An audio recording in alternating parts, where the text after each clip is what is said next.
જે 27 કરોડમાં બનાવવામાં આવ્યો છે, ખર્ચ કર્યો છે 27 કરોડમાં. હવે આની હાલત જોઈ લો અંદર.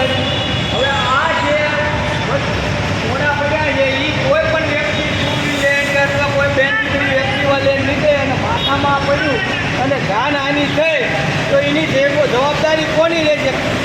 કોણ તંત્ર માથે લે છે? નગરપાલિકા લે છે, PWવાળા લે છે, અથવા અહીંના ઓફિસરો અધિકારીઓ લે છે? આની નોંધ આ જોઈ લો.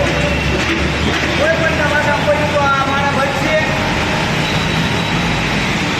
તમે જો આવું બધું અંદર હવે નુકસાન થવા મળ્યું છે તો આ 27 કરોડ રૂપિયા તમે વિચાર કરો, એ રૂપિયો કેટલો જો જનતાના ટેક્સના પૈસાનો રૂપિયો બરબાદ થાય છે. કોણ ખાઈ ગયું, કોને કરપ્શન કર્યું એની તપાસ કરો અને તંત્રને હાથ જોડી વિનંતી કરી કે આની નોંધ લેવો. તમે કાલ અમારે કોકની જાનહાનિ થાય છે, કોકનું નુકસાન થાય છે, ભરપાઈ કોણ કરશે?